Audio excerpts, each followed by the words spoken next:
इस वीडियो का भारतीय राजनीति का भाग 6 केंद्र शासित प्रदेश और विषय क्षेत्र।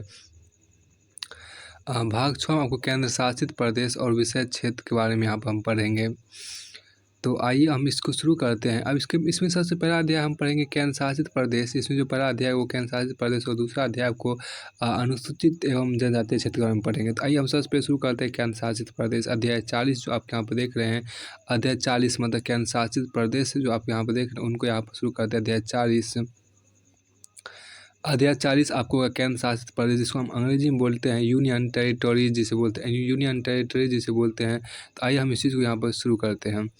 देखिए संविधान के अनुच्छेद 1 में भारत का राज्य क्षेत्र 3 श्रेणियों में बांटा गया है और आपको राज्य क्षेत्र वो आपको केंद्र शासित प्रदेश और 100 ऐसे अन्य राज्य क्षेत्र जो भारत सरकार द्वारा किसी भी समय अर्जित किए जाए। वर्तमान में 28 राज्य हैं और 8 केंद्र शासित प्रदेश है, किंतु कोई अर्जित राज्य क्षेत्र नहीं है। अब ये देखिए संविधान के अनुच्छेद 1 में भारत का राज्य क्षेत्र 3 श्रेणियों में बांटा गया है। पहला है और राज्य क्षेत्र वो आपको केंद्र शासित प्रदेश और 100 ऐसे अन्य राज्य क्षेत्र जो भारत सरकार द्वारा किसी भी समय अर्जित किए जाए। वर्तमान में हम देखिए वर्तमान में 28 राज्य और 7 केंद्र शासित प्रदेश है, किंतु कोई अर्जित राज्य क्षेत्र नहीं है। सभी राज्य भारत की संघीय व्यवस्था के सदस्य है। सभी राज्य भारत की संघीय व्यवस्था के सदस्य और वह केंद्र के साथ शक्ति के विभाजन के सहभागी है। दूसरी ओर केंद्र शासित प्रदेश वह क्षेत्र है जो केंद्र सरकार के सीधे नियंत्रण में होता है, इसलिए ऐसे प्रदेश को केंद्र शासित क्षेत्र भी कहते हैं। इस प्रकार से ये प्रदेश संघीय प्रणाली से भिन्न है। जहाँ तक इन केंद्र शासित प्रदेशों एवं दिल्ली के संबंध की बात है तो भारत सरकार इस संबंध में पूर्णतः एकाकी है।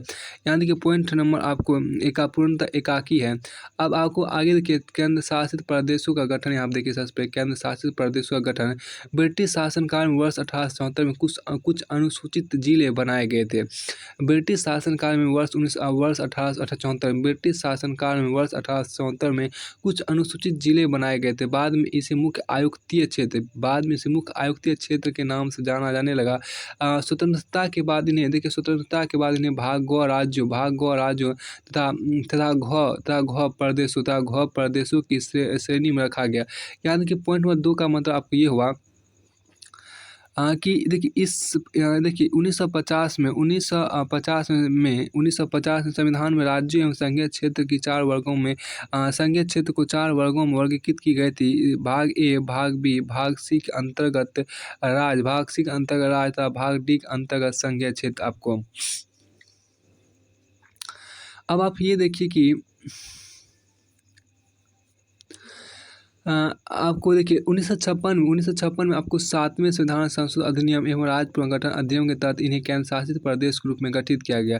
धीरे धीरे कुछ केंद्र शासित प्रदेश को पूर्ण राज्य का दर्जा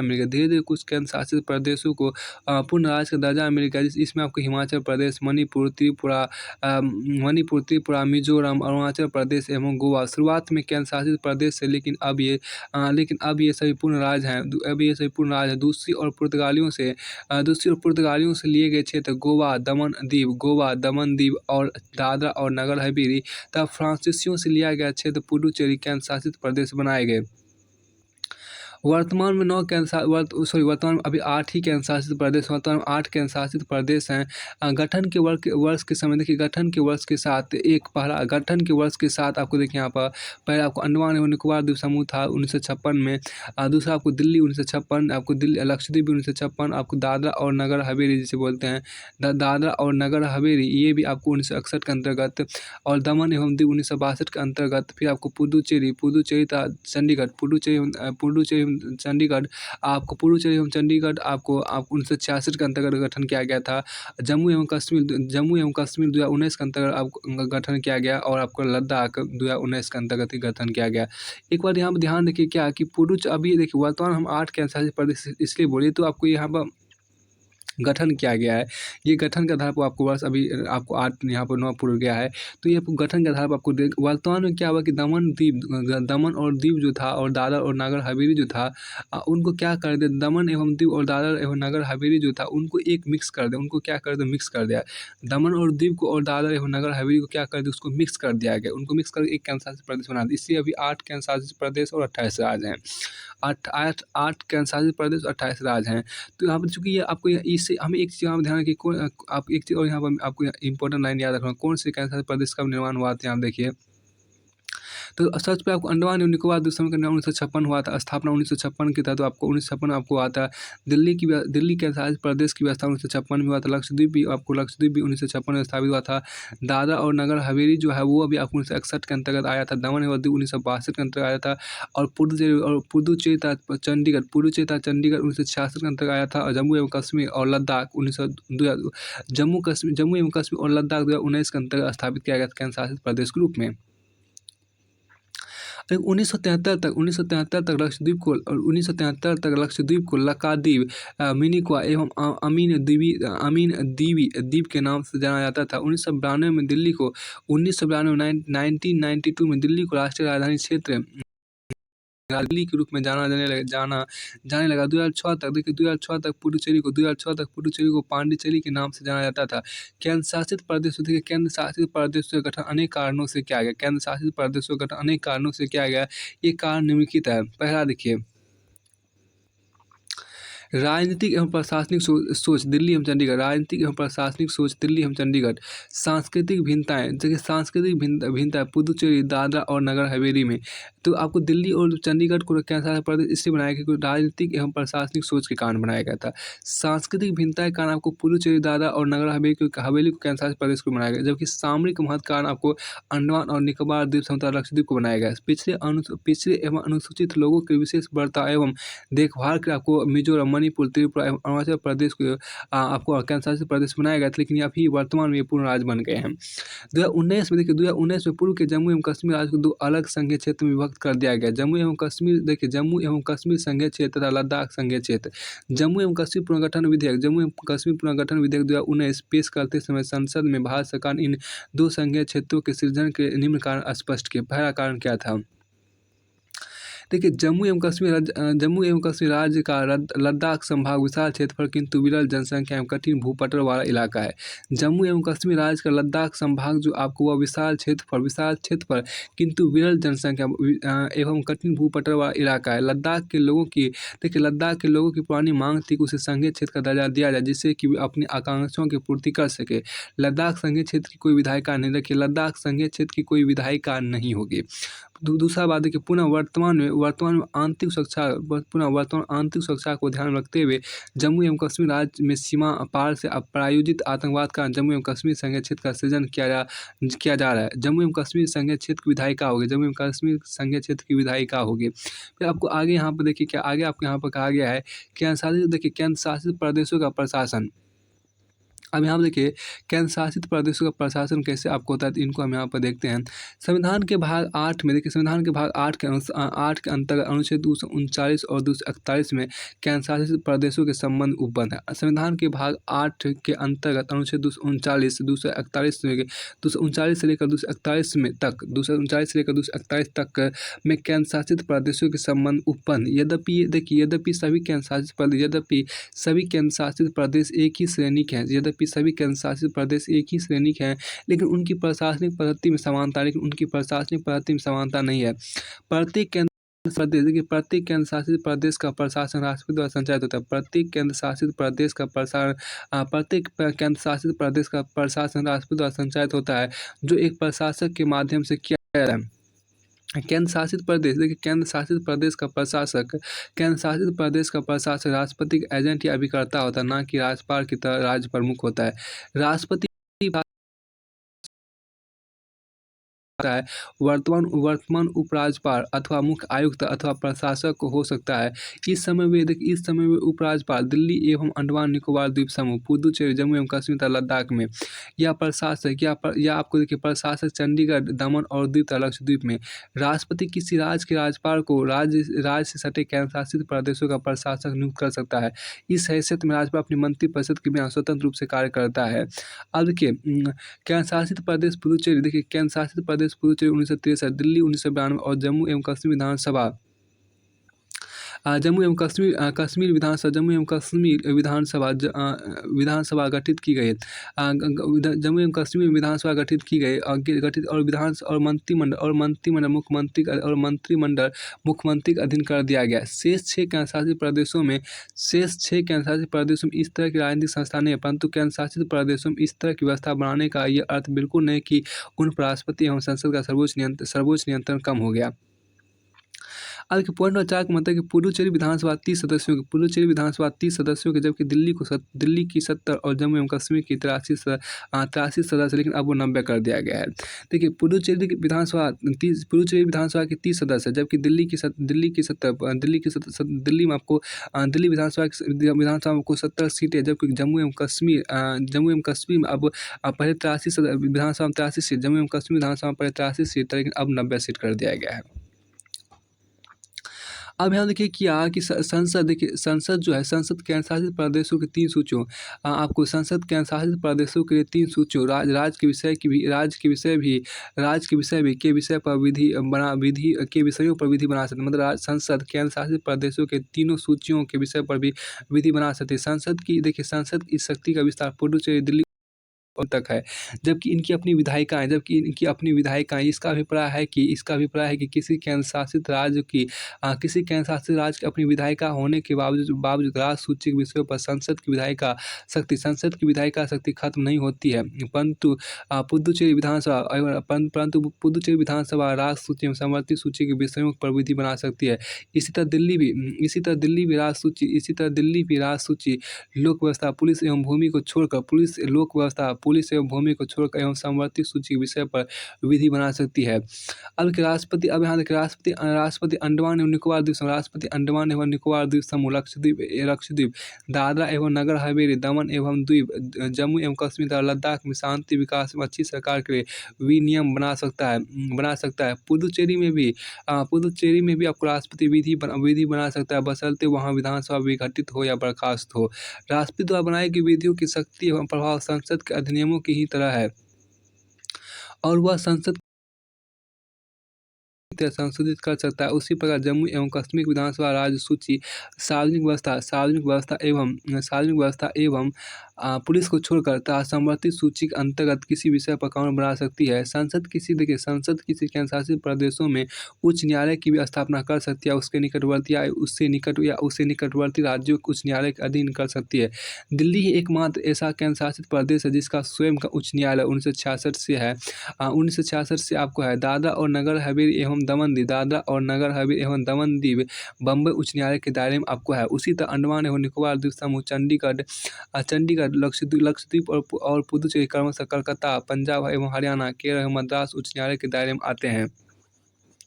मतलब ये कहा जाए कि उसी तरह आपको अंडमान एवं निकोबार द्वीप समूह जो आपको है, अंडमान और निकोबार द्वीप समूह जो आप यहाँ पर देख रहे हैं, अंडमान निकोबार द्वीप समूह, चंडीगढ़, लक्षद्वीप और पुदुचेरी क्रमशः कलकत्ता। अंडमान निकोबार द्वीप समूह आपको कलकत्ता उच्च न्यायालय का अधीन आ गया। चंडीगढ़ आपको पंजाब एवं हरियाणा उच्च न्यायालय के अंतर्गत आ गया। और लक्षद्वीप और पुदुचेरी आपको केरल उच्च न्यायालय के अंतर्गत आ गया, जबकि पुदुचेरी आपको मद्रास उच्च न्यायालय के अंतर्गत आ गए। अब हम देखिए संविधान में अधिकृत प्रदेशों के प्रशासन के अलग से उपबंध नहीं है। संविधान में अधिकृत प्रदेशों के प्रशासन के अलग से उपबंध नहीं, परंतु केंद्र शासित प्रदेशों के प्रशासन के संवैधानिक उपबंध अधिकृत क्षेत्रों के लिए लागू होते हैं। अब देखिए दिल्ली के लिए विशेष उपबंध यहाँ पर क्या आ गया, दिल्ली के लिए विशेष उपबंध क्या है कि अगला टॉपिक यहाँ देखिए कि 1991 में 69वें संविधान संशोधन विधेयक में विधेयक में केंद्र शासित प्रदेश दिल्ली को विशेष हैसियत प्रदान की और इसे राष्ट्रीय राजधानी क्षेत्र दिल्ली का नाम दिया गया और लेफ्टिनेंट गवर्नर को दिल्ली का प्रशासक नामित किया गया। दिल्ली के देखिए दिल्ली की विधानसभा मंत्रिमंडल का गठन किया गया। पूर्व में दिल्ली में महानगर परिषद और कार्यकारी परिषद थी। इसे कोई और फीस देखिए पॉइंट नंबर 5 का मतलब 1 फरवरी 1992 से लागू 1 फरवरी 1992 से लागू हुआ ये। अब 1991 में 69वें संविधान संशोधन विधेयक जो कि आपको 1 फरवरी 1992 को लागू हुआ था में आपको केंद्र शासित प्रदेश दिल्ली को विशेष हैसियत प्रदान की गई और इसे राष्ट्रीय राजधानी क्षेत्र दिल्ली का नाम दिया गया और लेफ्टिनेंट गवर्नर को दिल्ली का प्रशासक नामित किया गया। दिल्ली की विधानसभा एवं मंत्रिमंडल का गठन किया गया। पूर्व में दिल्ली में महानगरीय परिषद और कार्यकारी परिषद थी। अब विधानसभा की क्षमता है देखिए विधानसभा की क्षमता 70 सदस्य निर्धारित की गई जो लोगों द्वारा प्रत्यक्ष रूप से चुने जाते हैं। चुनाव भारत निर्वाचन आयोग द्वारा कराया जाता है। विधानसभा को राष्ट्र सूची एवं समर्थित सूची के विषयों पर विधि बनाने का अधिकार राष्ट्र सूची के 3 विषय जैसे आपको लोक व्यवस्था पुलिस तथा भूमि को छोड़कर बाकी राज्य विषय पर आपको कानून बना सकता है। परंतु संसद द्वारा बनाई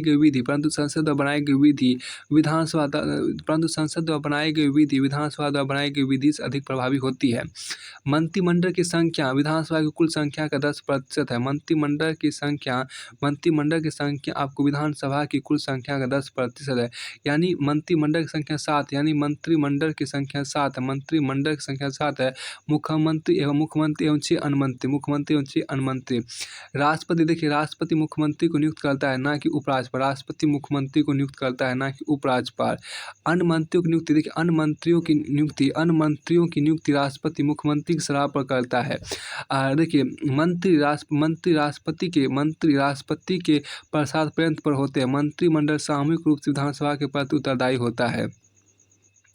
मंत्रिमंडल मुख्यमंत्री की अध्यक्षता में उपराज्यपाल द्वारा स्वविवेक से लिए गए निर्णयों को छोड़कर बाकी सभी कार्यों में सहयोग एवं सहायता करती है। मंत्रिमंडल मुख्यमंत्री की अध्यक्षता उपराज्यपाल द्वारा स्वविवेक से लिए गए निर्णयों को छोड़कर बाकी सभी कार्यों में सहयोग एवं सहायता करती है। लेकिन उपराज्यपाल एवं मंत्रिमंडल में किसी मुद्दे पर टकराव होने पर उपराज्यपाल उसे राष्ट्रपति के पास भेज सकता है।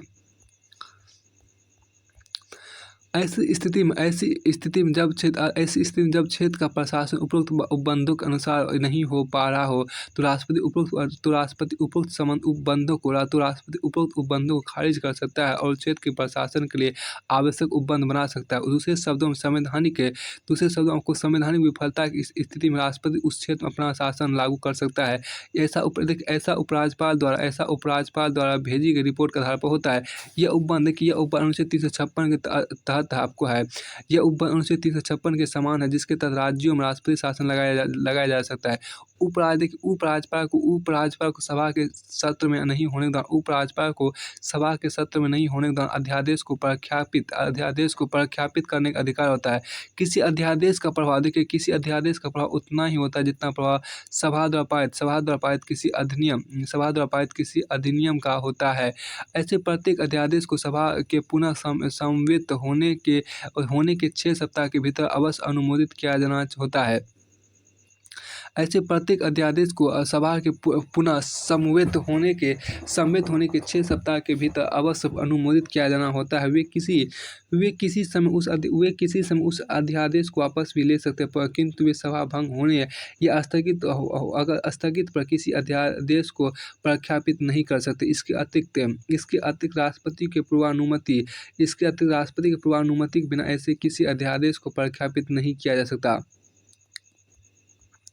अब के संघीय क्षेत्र आपको आगे यहाँ पर क्या है कि संघीय क्षेत्र संघ शासित प्रदेशों के सलाहकार समितियाँ भारत सरकार कार्यवाही आवंटन नियमावली 1961 के अंतर्गत गृह मंत्रालय संघीय क्षेत्र में आपको विधायन वित्त एवं बजट सेवाएं तथा उपराज्यपाल एवं प्रशासकों की नियुक्ति संबंधित सभी मामलों के लिए नोडल एजेंसी है। भारत सरकार कार्यवाही आवंटन नियमावली 1961 के अंतर्गत गृह मंत्रालय संघीय क्षेत्रों में आपको विधायन वित्त एवं बजट सेवा तथा उपराज्यपाल एवं प्रशासकों की नियुक्ति संबंधित सभी मामलों के लिए नोडल एजेंसी है। सभी 6 संघीय क्षेत्रों अंडमान और निकोबार द्वीप समूह, अंडमान एवं निकोबार द्वीप समूह, चंडीगढ़, दमन और दीव, दादरा एवं नगर हवेली, लक्षद्वीप और लद्दाख, जहाँ विधायिका नहीं है वहाँ गृह मंत्री, जहाँ विधायिका नहीं वहाँ गृह मंत्री, सलाहकार समिति या प्रशासक सलाहकार समिति, एएसी का फोरम है। एचएमएसी, देखिए एचएमएसी की बैठक अध्यक्षता केंद्र शासक करते हैं। सांसद स्थानीय निकायों, जिला पंचायत संबंध संघीय क्षेत्र की निगम परिषद के सदस्य इन समितियों के सदस्य होते हैं। समिति देखिए समिति संघीय क्षेत्रों के सामाजिक आर्थिक विकास से जुड़े सामान्य मुद्दों पर विचार करती है। आगे आपके यहाँ पर है, आपको एक तालिका दिया हुआ है। देखिए यहाँ पर आपको तालिका आपको यहाँ पर दिया गया है। इस तालिका में क्या खास इस तारीख आपको यहाँ पर तालिका आपको है 40 पॉइंट आपको एक में। इस तालिका में क्या है कि केंद्र शासित प्रदेशों की प्रशासनिक व्यवस्था पर एक नज़र यहाँ डालिए। अंडमान एवं निकोबार द्वीप समूह क्या है, मुख्य कार्यपालिका आपको उपराज्यपाल, अंडमान निकोबार द्वीप समूह कार्यपालिका उपराज्यपाल हैं। आपको न्यायपालिका कलकत्ता उच्च न्यायालय का अधीन है। अंडमान एवं निकोबार द्वीप समूह मुख्य कार्यपालिका जो आपको है वो आपको उपराज्यपाल हैं, और आपको इसकी न्यायपालिका जो आता है वो आपको कलकत्ता उच्च न्यायालय के अधीन ही आता है। तो अब देखिए चंडीगढ़ में मुख्य कार्यपालिका प्रशासक है। चंडीगढ़ मुख्य कार्यपालिका प्रशासक है और इसके न्यायपालिका पंजाब एवं हरियाणा उच्च न्यायालय के अधीन आते हैं। मतलब चंडीगढ़ का आपको न्यायपालिका पंजाब एवं हरियाणा उच्च न्यायालय के अधीन आते हैं। दादरा और नगर हवेली का कार्यपालिका प्रशासक के अंतर्गत आते हैं और इसका न्यायपालिका बम्बई उच्च न्यायालय के अधीन आते हैं। दमन और दीव का कार्यपालिका प्रशासक के अंतर्गत ही आते हैं और इसका न्यायपालिका बम्बई उच्च न्यायालय के अधीन आते हैं। लेकिन अब दादरा और नगर हवेली और दमन और दीव को मिक्स कर दिया, मिला के एक कर दिया गया है। अब देखिए दिल्ली का कार्यपालिका जो आपका है वो आप उपराज्यपाल के अंतर्गत आते हैं और मुख्यमंत्री और मंत्रिपरिषद के अधीन आते हैं। देखिए दिल्ली की जो कार्यपालिका है वो आपको सबसे पहले आपको उपराज्यपाल के अधीन आते हैं, फिर आपको मुख्यमंत्री और फिर मंत्रिपरिषद के अधीन आते हैं। अब देखिए दिल्ली में आपको विधानसभा है, दिल्ली में आपको विधायिका के रूप में विधानसभा है और इसका न्यायपालिका अलग उच्च न्यायालय आपको है। उसके देखिए लक्षद्वीप में क्या है, लक्षद्वीप में आपको मुख्य कार्यपालिका प्रशासक ही है और न्यायपालिका के रूप में केरल उच्च न्यायालय के अधीन आते हैं। केरल उच्च न्यायालय के अधीन आपको आते हैं। पुडुचेरी में देखिए क्या है, पुडुचेरी में जो आपको यहाँ पर है, पुडुचेरी में कार्यपालिका है। पुडुचेरी में आपको कार्यपालिका के रूप में आपको उपराज्यपाल हैं और मुख्यमंत्री और मंत्रिपरिषद हैं, और विधायिका में भी आपको विधानसभा है और इसमें न्यायपालिका जो मद्रास उच्च न्यायालय के अधीन आते हैं। जम्मू एवं कश्मीर देखिए, जम्मू एवं कश्मीर में क्या बात है कि इसमें कार्यपालिका के रूप उपराज्यपाल है, मुख्यमंत्री और मंत्रिपरिषद हैं। अब सबसे आपको उपराज्यपाल है, फिर आपको मुख्यमंत्री, फिर मंत्रिपरिषद है, और विधायिका के रूप में विधानसभा है, और आपको देखिए विधायिका के रूप में विधानसभा और न्यायपालिका जो है जम्मू एवं कश्मीर उच्च न्यायालय के अधीन आते हैं। न्यायपालिका में देखिए जम्मू एवं कश्मीर उच्च न्यायालय के अधीन आते हैं। अब फिर देखिए लद्दाख में अंतर्गत यहाँ पे ये देखिए लद्दाख में केंद्र शासित प्रदेश लद्दाख जो है, लद्दाख का जो कार्यपालिका है वो आपको लद्दाख का जो कार्यपालिका वो उपराज्यपाल के अंतर्गत आते हैं। लद्दाख की कार्यपालिका उपराज्यपाल के अंतर्गत आते हैं और इसका न्यायपालिका जम्मू एवं कश्मीर उच्च न्यायालय के अधीन ही आते हैं। अब एक चीज़ यहाँ पर ध्यान दीजिए क्या है कि आपको देखिए अंडमान एवं निकोबार द्वीप समूह हो गया, चंडीगढ़ हो गया, दादरा और नगर हवेली हो गया, दमन और दीव हो गया, दमन और दीव आपको हो गया, फिर आपको लक्षद्वीप हो गया, और लद्दाख, इन सभी में विधायिका नहीं, मतलब विधानसभा या विधान परिषद नहीं है। अब आगे यहाँ पर देखिए पंजाब का देखिए, पंजाब का राज्यपाल चंडीगढ़ का भी प्रशासक होता है। पंजाब का जो राज्यपाल होगा वही चंडीगढ़ का भी प्रशासक होता है। दादरा एवं नगर हवेली का प्रशासक दमन एवं दीव का भी प्रशासक होता है। दादरा एवं नगर हवेली का प्रशासक दमन एवं दीव का भी प्रशासक होता है। लक्षद्वीप का अलग प्रशासक होता है। लक्षद्वीप का आपको अलग प्रशासक आपको यहाँ पर होता है। अब देखिए पॉइंट नंबर 6 में आपको फिर आगे यहाँ पर देखिए क्या है, तालिका 40.2 में यहाँ पर देखिए क्या है कि आपको राज्य एवं केंद्रशासित प्रदेशों में तुलना, तो राज्य एवं यहाँ पर तुलना देखिए क्या क्या है। इसमें आपको पहले जो तुलना है वो आपको है क्या, राज्य में देखिए राज्य जो है वो केंद्र से संघीय संबंध, राज्य का केंद्र से संघीय संबंध होता है तुलना नंबर 1 में देखिए। और केंद्रशासित प्रदेश का तुलना नंबर 1 में देखिए क्या, केंद्र से एकीक संबंध होता है। अब देखिए अब राज्य में दूसरा पॉइंट है क्या, केंद्र के साथ शक्ति का बंटवारा, केंद्र के साथ शक्ति का बंटवारा होता है। जबकि दूसरा यहाँ पर देखिए केंद्र शासित प्रदेश दूसरा में क्या है, ये सीधे तौर पर केंद्र के प्रशासन एवं नियंत्रण होती है। सीधे तौर पर केंद्र के प्रशासन एवं नियंत्रण में होते हैं। अब देखिए तीसरा के लिए क्या इन्हें स्वायत्तता है, राज्य को क्या राज्य में तीसरा पॉइंट क्या है कि इन्हें स्वायत्तता है, जबकि केंद्र शासित प्रदेश का तीसरा पॉइंट इन्हें कोई स्वायत्तता नहीं है, इन्हें कोई स्वायत्तता नहीं है। अब राज्य का चौथा पॉइंट है क्या प्रशासनिक व्यवस्था में समरूपता, प्रशासनिक व्यवस्था में समरूपता आपको होती है। और केंद्र शासित प्रदेश का चौथा पॉइंट है प्रशासनिक व्यवस्था में समरूपता नहीं होती है, प्रशासनिक व्यवस्था में समरूपता नहीं होती है। और राज्य का पाँचवा पॉइंट है कि राज्यपाल कार्यपालिका के प्रमुख होते हैं, राज्यपाल कार्यपालिका के प्रमुख होते हैं। केंद्र शासित प्रदेश का पाँचवा पॉइंट है कि कार्यपालिका प्रमुख अलग अलग नाम से जाने जाते हैं, प्रशासक, उपराज्यपाल एवं मुख्य आयुक्त। कार्यपालिका प्रमुख अलग अलग नाम से जाने जाते हैं, प्रशासक, उपराज्यपाल, प्रशासक या उपराज्यपाल या मुख्य आयुक्त। अब आपको राज्य का छठा पॉइंट यहाँ पर क्या है कि राज्यपाल राज्य का संवैधानिक प्रमुख होता है, जबकि आपको केंद्र शासित प्रदेश का यहाँ पर देखिए पॉइंट नंबर 6 में कहता है क्या कि प्रशासक राष्ट्रपति के अभिकर्ता की तरह, प्रशासक राष्ट्रपति के अभिकर्ता की तरह आपको है। और राज्य का पॉइंट नंबर 7 यहाँ पर कहता है क्या राज्यों के मामले में संसद को राज्य सूची के विषय पर कुछ असामान्य परिस्थितियों को छोड़कर विधि बनाने का अधिकार नहीं है। आपको देखिए जबकि केंद्र शासित प्रदेश का 7वां पॉइंट कहता है क्या संसद को केंद्र शासित प्रदेशों में तीनों सूची के विषयों पर विधि बनाने का अधिकार है। अब आगे यहाँ पर देखिए क्या आगे आपके यहाँ पर है क्या पॉइंट आपको देखिए तालिका 40.3 में तालिका 40.3 आपके यहाँ पर है संघीय क्षेत्रों से संबंधित अनुच्छेद एक नज़र में आप देखिए संघीय क्षेत्रों से संबंधित अनुच्छेद एक नज़र में देखिए यहाँ पर अनुच्छेद 239 में संघीय क्षेत्रों का प्रसार, अनुच्छेद 239 में संघीय 39A में अनुच्छेद 239A स्थानीय विधायिका का अथवा मंत्रिपरिषद का सृजन है। अनुच्छेद 239A में कहता है क्या कतिपय संघीय क्षेत्रों के स्थानीय विधायिका अथवा मंत्रिपरिषद का सृजन है। अनुच्छेद 239A में क्या है कि दिल्ली से संबंधित विशेष प्रावधान है। और अनुच्छेद 239AB में क्या है कि संवैधानिक तंत्र के विफलता की स्थिति से संबंधित प्रावधान है। और अनुच्छेद 239B में क्या अनुच्छेद 239B में आपको है विधायिका की अनुपस्थिति में प्रशासक का अध्यादेश जारी करने की शक्ति है। अनुच्छेद 240 में आपको है कतिपय संघीय क्षेत्रों की विनिमय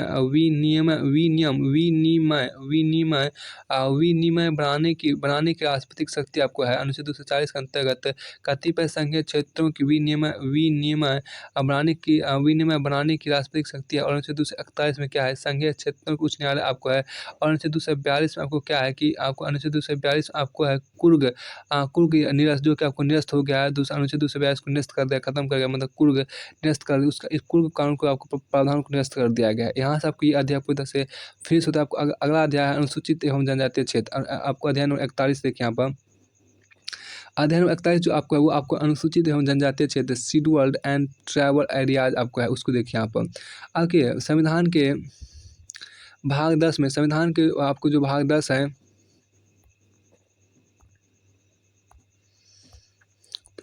यहाँ देखिए संविधान के भाग 10 में अनुच्छेद 244 में कुछ ऐसे क्षेत्रों में जिन्हें अनुसूचित क्षेत्र और जनजातीय क्षेत्र नामित किया गया है प्रशासन की विशेष व्यवस्था की परिकल्पना की गई। संविधान की 5वीं अनुसूची में राज्यों के अनुसूचित क्षेत्र एवं अनुसूचित जनजातियों के प्रशासन एवं नियंत्रण के बारे में चर्चा की गई है। असम, मेघालय, त्रिपुरा, मिजोरम इन राज्यों को असम, मेघालय, त्रिपुरा, मिजोरम इन राज्यों को छोड़कर दूसरी ओर संविधान की 6ठी अनुसूची में चार उत्तर पूर्वी राज्यों असम, मेघालय, त्रिपुरा एवं मिजोरम उपवन है। आगे पॉइंट 1 का यहाँ पर मतलब कैसे वर्तमान में 2019 तक भारत के 10 राज्यों में अनुसूचित क्षेत्र है। वर्तमान में 2019 तक भारत के 10 राज्यों में अनुसूचित क्षेत्र हैं। ये राज्य आपको यहाँ पर आंध्र प्रदेश, तेलंगाना, झारखंड, छत्तीसगढ़, गुजरात, हिमाचल प्रदेश, मध्य प्रदेश, महाराष्ट्र, उड़ीसा और राजस्थान आपको यहाँ पर है। आपके यहाँ पर देखिए क्या यहाँ अब आपको एक बार फिर से देखते हैं कि संविधान के भाग 10 में अनुच्छेद 244 से में कुछ ऐसे क्षेत्रों में जिन्हें अनुसूचित क्षेत्र और जनजातीय क्षेत्र नामित किया गया है, प्रशासन की विशेष व्यवस्था की परिकल्पना की गई है। संविधान की 5वीं अनुसूची में राज्यों के अनुसूचित क्षेत्र, अनुसूचित जनजातियों के प्रशासन एवं नियंत्रण के बारे में चर्चा की गई है। असम, मेघालय, त्रिपुरा एवं मिजोरम इन राज्यों को छोड़कर।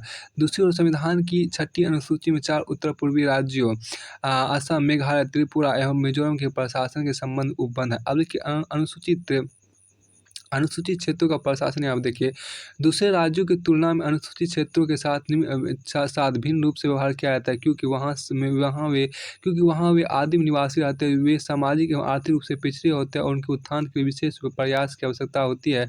अतः राज्यों में चलने वाली सामान्य प्रशासनिक व्यवस्था अनुसूचित क्षेत्रों में लागू नहीं होती और केंद्र सरकार इन क्षेत्रों के प्रति अधिक जिम्मेदार होती है। 5वीं अनुसूची में वर्णित प्रशासन कुछ विशेषता इस प्रकार है। पर अनुसूचित क्षेत्र की घोषणा। अनुसूचित क्षेत्र की घोषणा राष्ट्रपति को किसी भी क्षेत्र को अनुसूचित क्षेत्र घोषित करने का अधिकार है। राष्ट्रपति को संबंधित राज्य के राज्यपाल के साथ परामर्श कर किसी अनुसूचित क्षेत्र के क्षेत्रफल को बढ़ाने या घटाने, सीमाओं को करने और इस तरह के नामों को बदलने राष्ट्र संबंधित राज्य के राज्यपाल की सलाह पर ऐसे क्षेत्रों के नाम को रद्द करने के लिए नया आदेश दे सकते हैं। अब देखिए दूसरा केंद्र व राज्य की कार्यकारी शक्तियाँ। अब देखिए राज्य की कार्यकारी शक्ति उनके राज्य के अंदर अनुसूचित क्षेत्रों में भी लागू होती है। ऐसे राज्यों देखिए आप ऐसे राज्यों के लिए ऐसे क्षेत्रों के लिए राज्यपाल पर विशेष जिम्मेदारी होती है। राज्यपाल ऐसे क्षेत्रों के प्रशासन के बारे में राष्ट्रपति को वार्षिक रिपोर्ट देता है या जब राष्ट्रपति इन क्षेत्रों के बारे में जानना चाहे। ऐसे क्षेत्रों के प्रशासन के बारे में राज्यों को निर्देश देना केंद्र की कार्यकारी शक्ति के अंतर्गत है। अब आगे देखिए तीसरा बिल्कुल जनजातीय सलाहकार परिषद। देखिए ऐसे राज्य जिनके अंतर्गत अनुसूचित क्षेत्र है, वहाँ जनजातीय सलाहकार परिषद का गठन किया जाता है, जो अनुसूचित जनजातियों के कल्याण एवं उत्थान के लिए सलाह देती है। इसमें कुल 20 सदस्य होते हैं, जिनमें 3/4 सदस्य राज्य विधानसभा में अनुसूचित जनजातियों के प्रतिनिधि होना चाहिए। देखिए इस तरह की परिषद वैसे राज्यों में भी गठित की जा सकती है जहाँ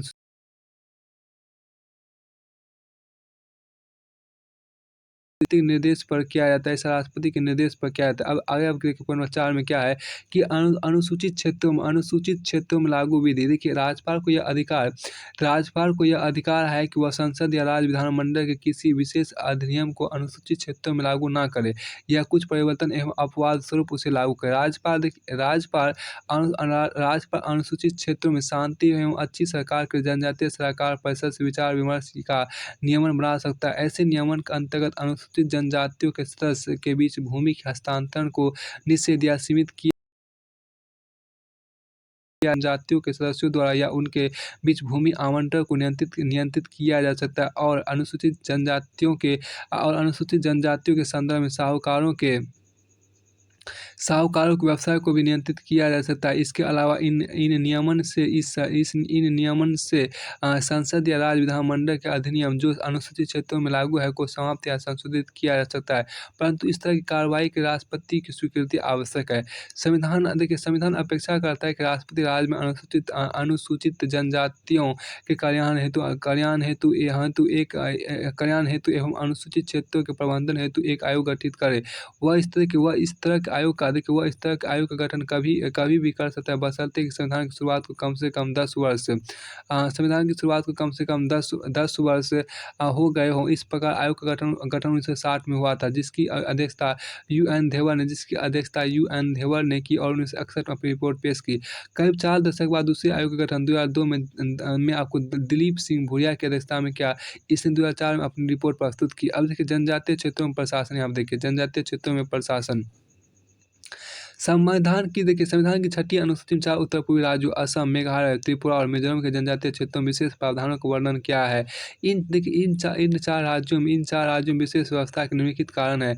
असम, मेघालय, त्रिपुरा और मिजोरम की जनजाति इन राज्यों के अन्य लोगों की जीवनचर्या में घुल-मिल नहीं पाई है। ये क्षेत्र मानव विज्ञानी नमूने के तौर पर भारत के अन्य क्षेत्रों के जनजातीय लोगों ने अपने बीच के बहुसंख्यकों की संस्कृति को कम या अधिक स्वीकार कर लिया है।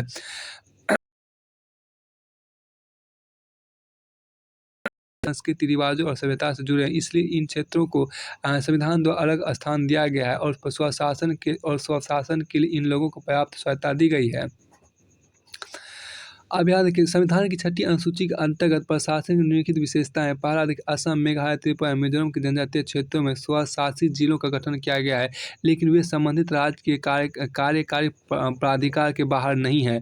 दूसरा देखिए, राज्यपाल को स्वशासित जिलों को स्थापित या पुनर्स्थापित करने का अधिकार है, अतः राज्यपाल इनके क्षेत्रों को बढ़ा या घटा सकता है, नाम परिवर्तित कर सकता है या सीमाएं निर्धारित कर सकता है। अगर तीन में देखिए, अगर स्वशासित जिले में विभिन्न जनजातियां हैं तो राज्यपाल जिले को विभिन्न स्वशासी प्रदेशों में विभाजित कर सकता है। चौथा देखिए, आपको प्रदेश स्वशासी जिले की एक जिला परिषद होगी। प्रत्येक स्वशासी जिले की एक जिला परिषद होगी जो 30 सदस्यों से मिलकर बनेगी, जिनमें राज्यपाल द्वारा सदस्य नामित किए जाएंगे और शेष 26 सदस्य आपको व्यक्ष मताधिकार के आधार पर निर्वाचित किए जाएंगे।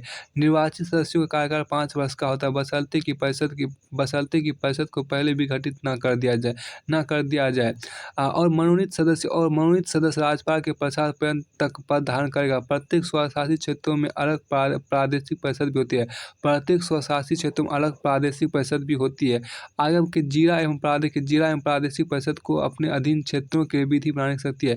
जिला एवं प्रादेशिक परिषद को अपने अधीन क्षेत्रों के लिए विधि बनाने की शक्ति है। वे भूमि, वन, नहर या जल सरणी, परिवर्ती खेती, गांव प्रशासन, संपत्ति की विरासत, विवाह एवं विवाह विच्छेद, तलाक, सामाजिक रूढ़ियां आदि विषयों पर विधि बना सकते हैं, लेकिन सभी विधियों के लिए राज्यपाल की स्वीकृति की आवश्यकता है।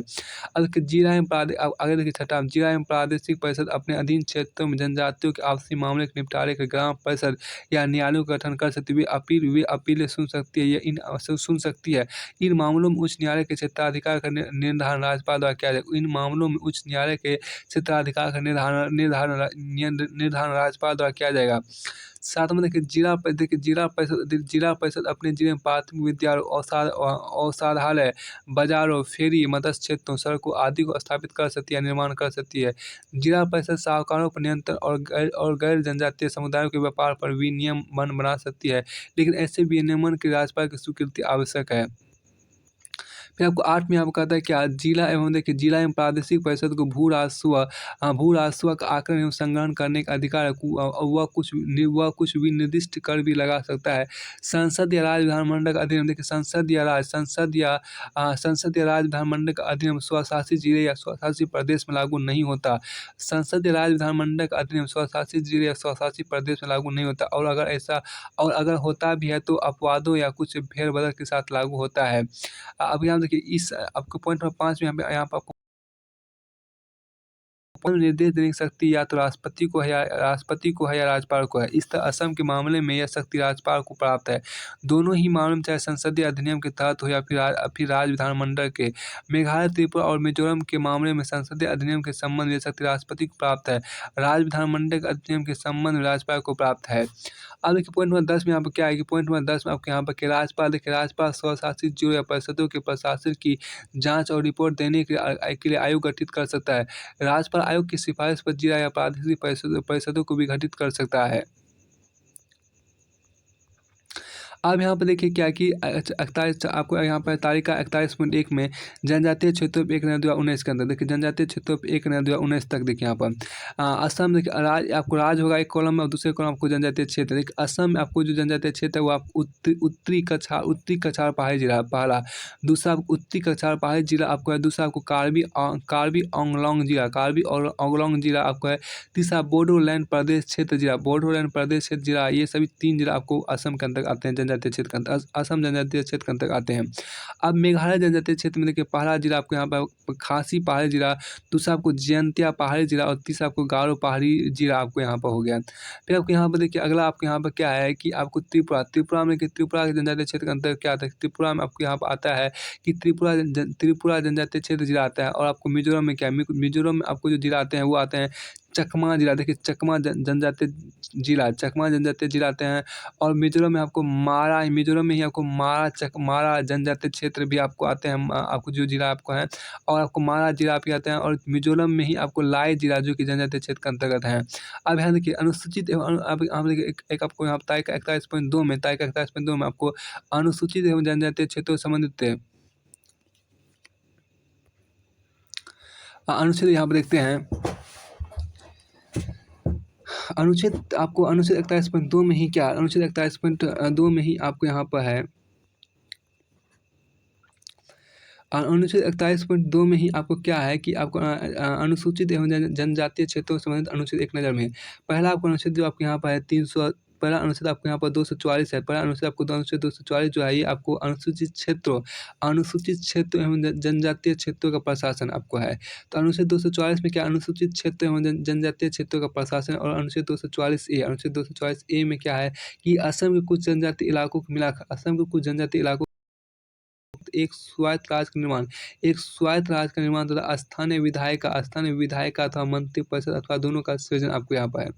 फिर आपको आगे यहाँ पर क्या, आगे आपको यहाँ पर अनुच्छेद 239 में क्या, अनुच्छेद 239 में यह कहता है क्या, अनुसूचित देखिए अनुसूचित क्षेत्रों के प्रशासन, देखिए अनुसूचित क्षेत्रों के प्रशासन पर संघ का नियंत्रण, अनुसूचित क्षेत्रों के प्रशासन पर संघ का नियंत्रण तथा अनुसूचित जनजातियों का कल्याण आपको यहाँ पर है। फिर आपको आगे यहाँ पर देखिए आपको तारीख 41.3 क्या कहता है, वो कहता है कि संविधान की 5वीं एवं 6ठी अनुसूची से संबंधित संसदीय कानून। आपको तारीख 41.3 में कहता है कि संविधान की 5वीं एवं 6ठी अनुसूची से संबंधित संसदीय कानून यहाँ पर देखिए। जिसमें पहला आपके यहाँ पर क्या, लूसाई पर्वतीय जिला नाम परिवर्तन अधिनियम 1954। लूसाई पर्वतीय जिला नाम परिवर्तन अधिनियम 1954 देखिए यहाँ पर लूसाई पर्वतीय जिला, देखिए लूसाई पर्वतीय जिले का नाम परिवर्तित कर लूसाई पर्वतीय जिला का नाम परिवर्तित कर मीजो जिला किया गया। लूसाई पर्वतीय जिला जो आप यहाँ पर देख, लूसाई पर्वतीय जिला जो है वो असम के जनजातीय क्षेत्रों में स्थित 6 स्वशासित जिले में से एक था। ये जिले संविधान की 6ठी अनुसूची में विनिर्दिष्ट है। ये जिला आपको संविधान की 6ठी अनुसूची में आपको विनिर्दिष्ट है। अब दूसरा आपको यहाँ पर देखिए संघीय क्षेत्र अधिकार, देखिए संघीय क्षेत्र सरकार संसद अधिनियम 1971, संघीय क्षेत्र सरकार संसद अधिनियम 1971। यहाँ देखिए संविधान की 6ठी अनुसूची में संशोधन करके संविधान की 6ठी अनुसूची में संशोधन करके स्वशासित जिलों और मिजोरम संघीय क्षेत्र के कतिपय क्षेत्रों से संबंधित प्रावधान जोड़े गए। संविधान की 6ठी अनुसूची में संशोधन करके स्वशासित जिलों और मिजोरम संघीय क्षेत्र के कतिपय क्षेत्रों से संबंधित प्रावधान आपको जोड़े गए। फिर आपको यहाँ पर क्या है, आपको निरसन एवं संशोधन अधिनियम 1974, देखिए निरसन एवं संशोधन अधिनियम 1974 देखिए यहाँ पर रिपीलिंग एंड अमेंडमेंट एक्ट 1974 यहाँ पर देखिए कतिपय, देखिए आपको यहाँ पर क्या,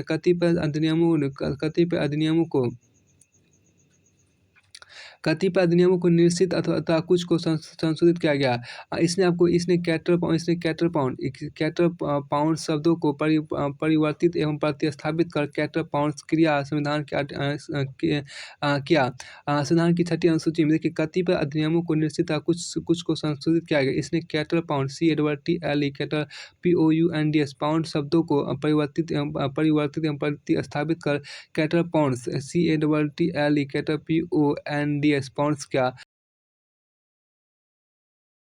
आगे आपको यहाँ पर क्या है, आगे आपको यहाँ पर है क्या कि आपको संविधान की 6ठी अनुसूची संशोधन अधिनियम 1976, संविधान की 6ठी अनुसूची संशोधन अधिनियम 1976 में क्या क्या भारत के राष्ट्रपति को शक्ति प्रदान की गई। भारत के राष्ट्रपति को शक्ति प्रदान की गई। पहले यहाँ पर क्या आपको शक्ति है, तो आपके यहाँ पर किसी राज्य के, पहले आपके यहाँ क्या, किसी राज्य के अनुसूचित क्षेत्र का क्षेत्रफल राज्य के राज्यपाल से विमर्श कर बढ़ा सकते हैं तथा किसी राज्य का अनुसूचित क्षेत्र का क्षेत्रफल राज्य के राज्यपाल से विमर्श कर बढ़ा सकते हैं तथा किसी किसी राज्य में किसी क्षेत्र विशेष को अनुसूचित क्षेत्र नामित करने संबंधी आदेश को रद्द कर सकते हैं। किसी राज्य में किसी क्षेत्र विशेष अनुसूचित क्षेत्र नामित करने संबंधी आदेश को रद्द कर सकते हैं, अथवा राज्यपाल से विमर्श कर किसी क्षेत्र को अनुसूचित क्षेत्र के रूप में आपको पुनर्परिभाषित कर सकते हैं। फिर आपको आगे आपके यहाँ पर क्या संविधान की छठी अनुसूची, संविधान की छठी अनुसूची संशोधन अधिनियम 1988 देखिए, संविधान की छठी अनुसूची संशोधन अधिनियम 1988 यहाँ पर देखिए, संविधान की छठी अनुसूची में त्रिपुरा एवं मिजोरम राज्यों में इसकी प्रयोज्यता से संबंधित कतिपय संशोधन शामिल किए। संविधान की छठी अनुसूची में त्रिपुरा एवं मिजोरम राज्यों में इसकी प्रयोज्यता से संबंधित कतिपय संशोधन शामिल किए। ये संशोधन प्रावधान करते हैं कि पहला, राज्यपाल अपने कतिपय कर्तव्यों के निर्वहन में स्वविवेक से कार्य करेंगे। दूसरा, संसद एवं राज्य विधायिका द्वारा पारित अधिनियमों को स्वशासित जिलों एवं स्वशासित क्षेत्रों में लागू किया जाएगा। तीसरा देखिए, रॉयल्टी जिला परिषदों डिस्ट्रिक्ट काउंसिल्स की भागीदारी भुगतान के समय सीमा निर्धारित की जाएगी। फिर आपको आगे आपको यहाँ पर संविधान की छठी अनुसूची, आगे आपको यहाँ पर है कि संविधान की छठी अनुसूची संशोधन अधिनियम 1995 1995। देखिए, संविधान की छठी अनुसूची को असम राज्यों में लागू करने के लिए इसमें कतिपय संशोधन किया गया। इन संशोधनों में आपको प्रावधान किया गया कि पहला, उत्तरी कछार पार्वतीय जिला के लिए गठित जिला परिषद को उत्तरी कछार पर्वतीय स्वशासी परिषद कहा जाएगा, तथा कार्बी एंगलोंग जिला के लिए गठित जिला परिषद को कार्बी एंगलोंग स्वशासी परिषद कहा जाएगा। अब दूसरा पॉइंट यहाँ देखिए क्या है कि उत्तरी कछार पर्वतीय स्वशासी परिषद तथा कार्बी एंगलोंग सोसाइटी परिषद को कानून बनाने के लिए अतिरिक्त शक्तियाँ होगी। तीसरा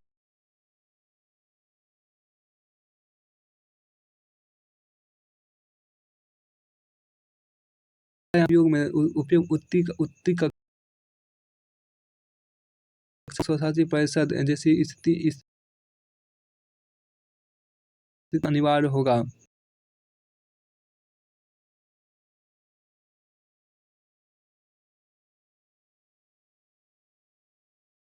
जिससे 2003 संविधान की छठी अनुसूची संशोधन अधिनियम 2003 में यहाँ देखिए क्या किया गया। इसमें आपको ये प्रावधान किया गया, इसके प्रावधान को यहाँ पर देखते हैं कि आपको संविधान की छठी अनुसूची को असम राज्य में लागू करने के लिए इसमें कतिपय संशोधन शामिल किए गए। ऐसा असम के बोडो समुदाय के लोगों की आकांक्षाओं की पूर्ति के लिए हस्तांतरित समझौता ज्ञापन को लागू करने के लिए किया गया। इस समझौते पर केंद्र सरकार, असम सरकार तथा बोडो लिबरेशन टाइगर BLT ने 10 फरवरी 2003 को इस उम्मीद के साथ हस्ताक्षर किया कि इस समस्या का अस्थायी हल निकल आएगा। इस संदर्भ में अधिनियम में निम्नलिखित प्रावधान बनाए गए। पर असम राज्य के अंतर्गत बोडोलैंड प्रादेशिक क्षेत्र जिला को भी निर्दिष्ट किया। असम राज्य के अंतर्गत बोडोलैंड प्रादेशिक क्षेत्र जिला को भी निर्दिष्ट किया। असम राज्य के अंतर्गत बोडोलैंड प्रादेशिक परिषद बोडोलैंड टेरिटोरियल नामक एक स्वशासित निकाय बनाया गया। तीसरा, इस निकाय BTC को विधायी प्रशासनिक एवं वित्तीय शक्तियाँ कुछ चुनिंदा विषयों को प्रदान की गई तथा परिषद BTC के अंतर्गत गैर जनजातीय लोगों की सुरक्षा के प्रावधान किए गए। परिषद BTC क्षेत्र के अंतर्गत गैर जनजातीय लोगों की सुरक्षा के प्रावधान किए गए। तो यहाँ से देखिए आपको ये अध्याय भी पूरी तरह से फिनिश होता है। अब आपको अध्याय नंबर भाग नंबर 7 आपको क्या है 7 है, जो कि जिसको बोलते हैं अंग्रेजी बोलते हैं संवैधानिक, आपको कॉन्स्टिट्यूशनल बॉडी, जिसको हिंदी बोलते हैं संवैधानिक निकाय। तो भाग नंबर 7 जो आप यहाँ पर देख रहे हैं, इसको हम अंग्रेजी में बोलते हैं कॉन्स्टिट्यूशनल बॉडी और हिंदी में बोलते हैं संवैधानिक निकाय बोलते हैं। इसके बारे में यहाँ पर पढ़ेंगे। तो सबसे पहले इसमें देखिए इसमें आपको कई सारे अध्याय। तो आइए हम सबसे पहले जो अध्याय आपको यहाँ पर है क्या, उसमें आपको सबसे पहला अध्याय आपको यहाँ पर है आपको अध्याय नंबर 42 जो आपको निर्वाचन आयोग मतलब इलेक्शन कमीशन के बारे में आपको यहाँ पर है।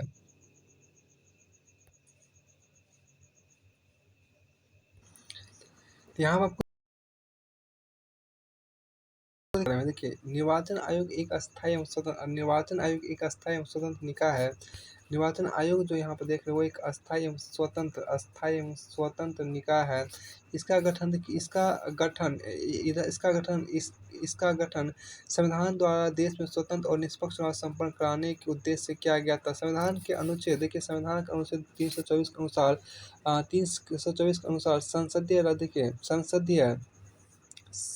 संसदीय राज्य विधानमंडल, राष्ट्रपति उपराष्ट्रपति के पदों के निर्वाचन के लिए संचार, निर्देशन एवं नियंत्रण की जिम्मेदारी चुनाव आयोग की है। अतः चुनाव आयोग एक अखिल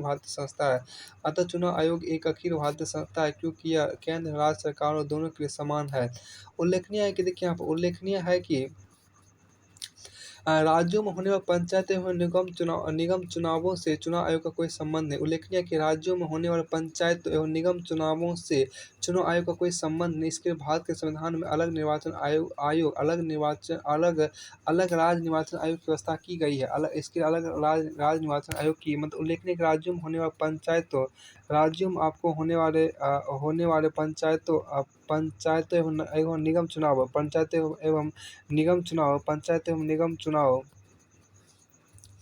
निगम चुनावों से चुनाव आयोग का कोई संबंध नहीं। इसके लिए भारत के संविधान में अलग से राज्य निर्वाचन आयोग की व्यवस्था की गई है। अब देखिए 73वां एवं 74वां संशोधन अधिनियम 1992 के अंतर्गत। अब देखिए इसकी संरचना में देखिए यहाँ पर क्या खास बात कही गई। इसकी संरचना के अंतर्गत यहाँ पर देखिए संरचना संविधान के अनुच्छेद 324 में चुनाव आयोग के संबंध में लिखित उपबंध है। पहला देखिए निर्वाचन आयोग मुख्य निर्वाचन आयुक्त और अन्य आयुक्तों से मिलकर बना होता है।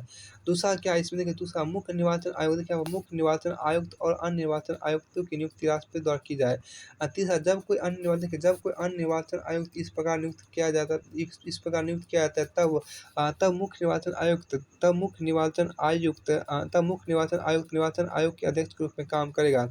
चौथा देखिए राष्ट्रपति निर्वाचन आयोग की सलाह पर प्रादेशिक आयुक्तों की नियुक्ति कर सकता है जिसे वह निर्वाचन आयोग की सहायता के लिए आवश्यक समझे। पांचवा देखिए यहाँ पर क्या निर्वाचन आयुक्त एवं प्रादेशिक आयुक्तों की सेवा की शर्त एवं पदावधि राष्ट्रपति द्वारा निर्धारित की जाएगी। 1950 से 15 अक्टूबर 1989 तक निर्वाचन आयोग एक सदस्यीय निकाय के रूप में कार्य करता था जिसमें केवल मुख्य निर्वाचन अधिकारी होता था। मत देने की न्यूनतम आयु 21 से 18 वर्ष करने के बाद 16 अक्टूबर 1989 काम के भाग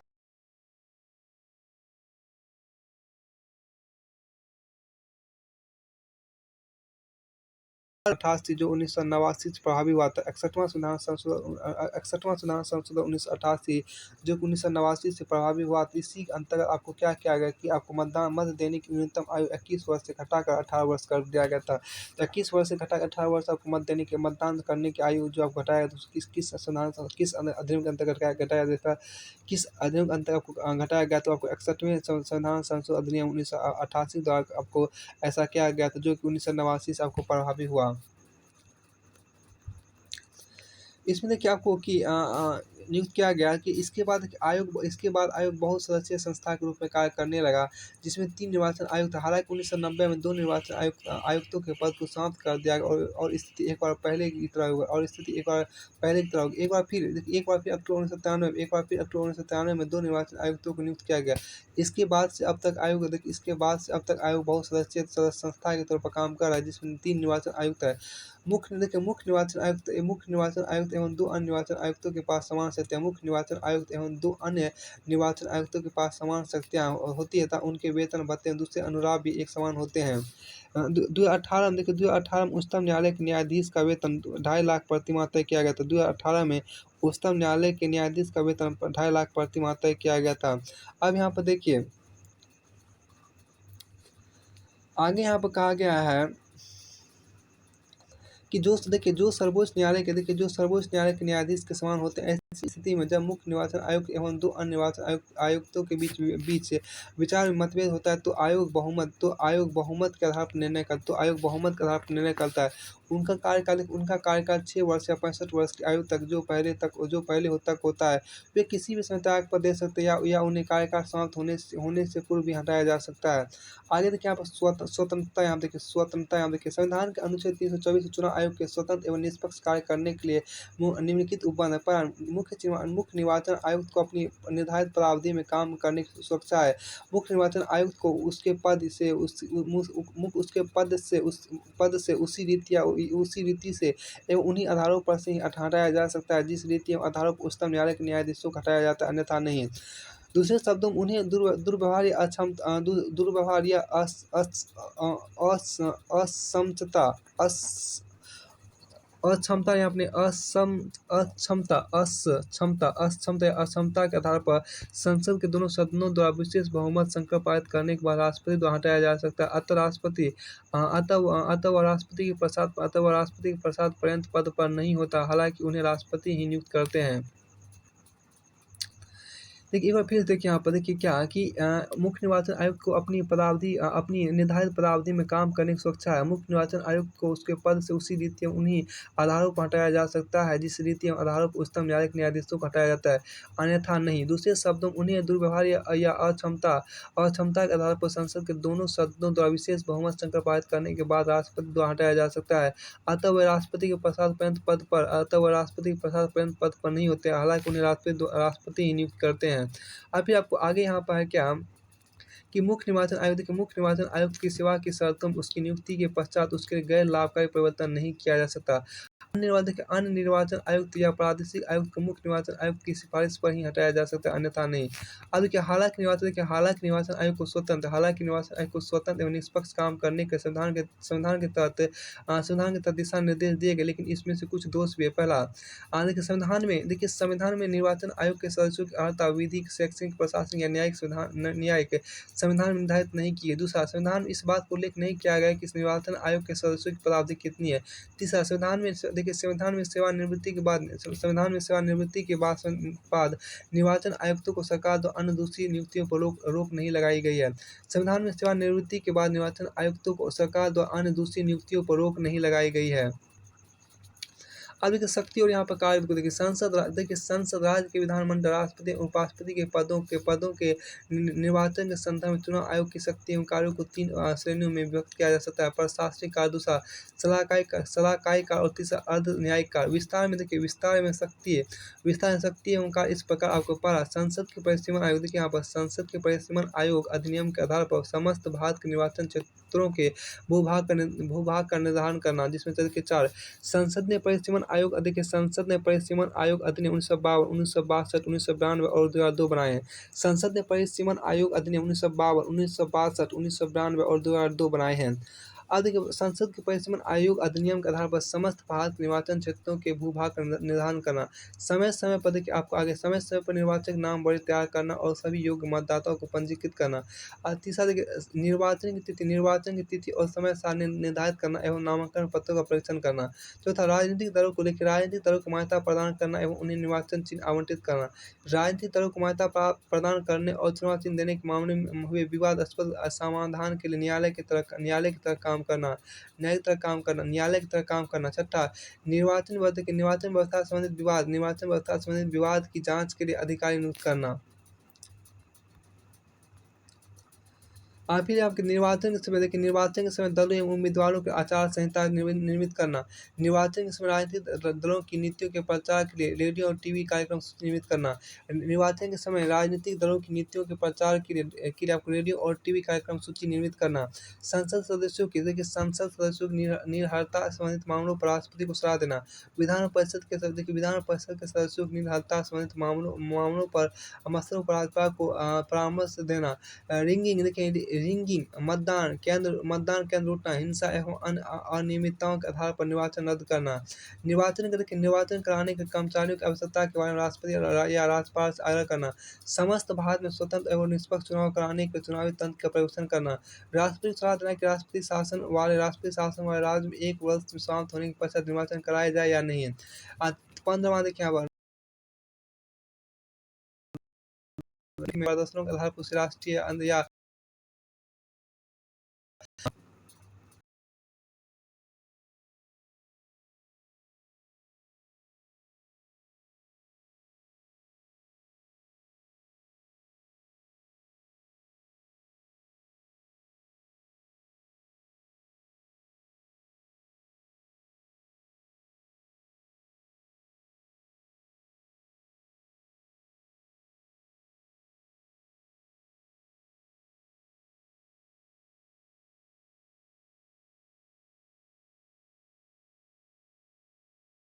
निर्वाचन अधिकारी होता है। वह जिले में प्रत्येक निर्वाचन क्षेत्र के निर्वाचन अधिकारी एवं प्रत्येक मतदान केंद्र के लिए पीठासीन अधिकारी नियुक्त करता है। अब के दृष्टि, लक्ष्य और सिद्धांत यहाँ देखिए, दृष्टि, लक्ष्य और यहाँ पर सिद्धांत दृष्टि, लक्ष्य और यहाँ पर सिद्धांत इसका। दृष्टि देखिए, भारत का चुनाव आयोग श्रेष्ठता का एक संस्थान बनना चाहता है। ऐसा वह भारत तथा विश्व में सक्रिय क्रियाशीलता, भागीदारी तथा चुनावी लोकतंत्र को गहराई और मजबूती प्रदान करके कर रहा है। लक्ष्य देखिए, भारत को बनाए रखता है। यह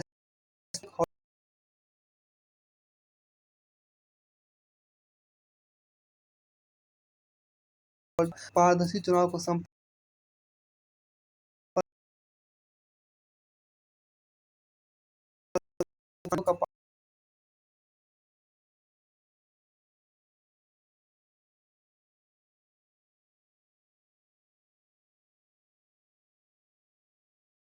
ये देखिए, संविधान में दिए समानता, समता, निष्पक्षता तथा स्वतंत्रता आदि मूल्यों को बनाए रखना।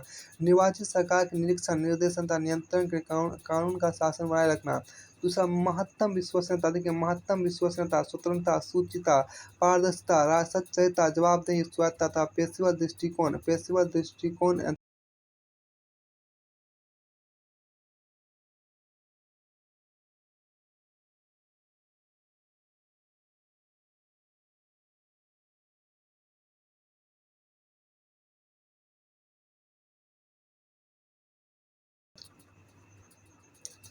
आगे देखिए, निर्वाचन प्रक्रिया के बारे में स्टेक होल्डर जैसे मतदाता, राजनीतिक दल, चुनाव अधिकारी, उम्मीदवार एवं सामान्य जनता में जागरूकता का प्रसार करना और देश की चुनाव व्यवस्था में विश्वास और भरोसा बढ़ाना तथा मजबूत करना। चुनावी सेवा की प्रभावकारिता, पेशेवर निष्पादन के मानव संसाधन विकसित करना। फिर देखिए, चुनावी प्रक्रिया के आसान निर्वहन के लिए श्रेष्ठ संरचना तैयार करना। चुनावी प्रक्रिया के सही क्षेत्रों के सुधार के लिए तकनीकी अपनाना। फिर आपको आगे देखिए, आदर्श तथा लक्ष्य की श्रेष्ठता की पूर्ण प्राप्ति के नवाचारी प्रक्रियाओं को अपनाने का प्रयास करना। फिर आपको आगे देखिए, देश की चुनावी व्यवस्था में आपको पॉइंट आगे देखिए, देश की चुनावी व्यवस्था में लोगों के विश्वास और भरोसे को बनाए रखना तथा मजबूती प्रदान करने के लिए लोकतांत्रिक मूल्यों को मजबूत बनाना। ये सभी आपको शामिल है चुनावी अंतर्गत। अब देखिए, इसमें देखिए आपको अध्ययन और 42 आपको पूर्ण रूप से क्या होता है फिनिश, तो अब अध्ययन और 43 जो आपके यहाँ पर संघ लोक सेवा आयोग यहाँ पर देखिए, अध्ययन और 43 क्या है, संघ लोक सेवा आयोग, उसकी चर्चा हम अगले वीडियो में करेंगे।